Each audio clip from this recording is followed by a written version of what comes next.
தலைக்கல்லாகிய மூளைக்கல் என்பது நமக்கு புரியவில்லை.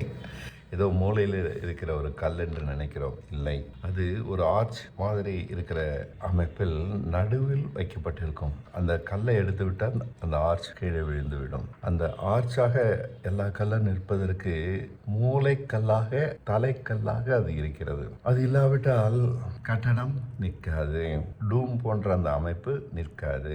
தலைக்கல்லாகிய மூளைக்கல் ஆகாது என்று மற்றவர்கள் தள்ளிவிடுகிறார்கள். அது பெரிதாக இருக்கும், மற்ற கல்லை போல அமைப்பாக இருக்காது.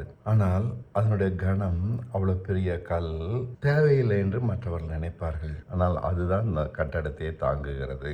நமக்கு நம்முடைய வாழ்க்கையை நடத்த கிறிஸ்துதான் அவசியம். அவர்களுடைய வாழ்க்கைக்கு வேண்டிய ஞானத்தை அவர் தராவிட்டால் அந்த வாழ்க்கையை வாழ முடியாது. படிக்கிறவனுக்கு வேண்டிய ஞானத்தை, பரீட்சை எழுதுவதற்கு வேண்டிய ஞானத்தை, பிசினஸ் பண்றவனுக்கு வேண்டிய ஞானத்தை, குடும்பத்தை நடத்துறவங்களுக்கு வேண்டிய ஞானத்தை, வேலை செய்கிறவனுக்கு வேண்டிய ஞானத்தை, ஞானம் ஒருவனுக்கு ஒன்று வித்தியாசப்படும். எனக்கு வேண்டிய ஞானம் மற்றவனுக்கு வேண்டிய ஞானம் போல இருக்காது.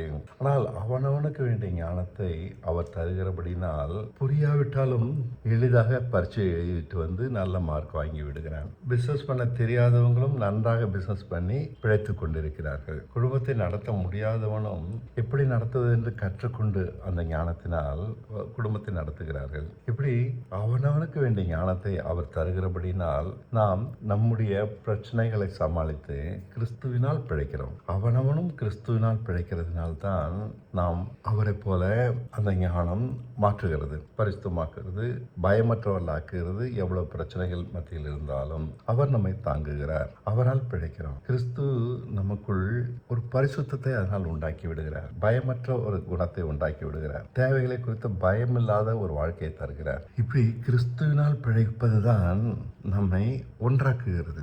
நாம் ஒருவருக்கு ஒருவர் வித்தியாசமானவர்களாக இருந்தாலும் ஒரே கிறிஸ்துவினால் பிழைப்பதனால் நாம் ஒன்றாக இருக்கிறோம். வேண்டிய ஞானம் வித்தியாசமாக இருந்தாலும் நம்முடைய நம்பிக்கை ஒன்றாக இருக்கிறதுனால் ஒன்றாக இருக்கிறோம். ஒரே மாதிரி சிந்திக்கிறோம். இதுதான் நம்மை இணைக்கிறது.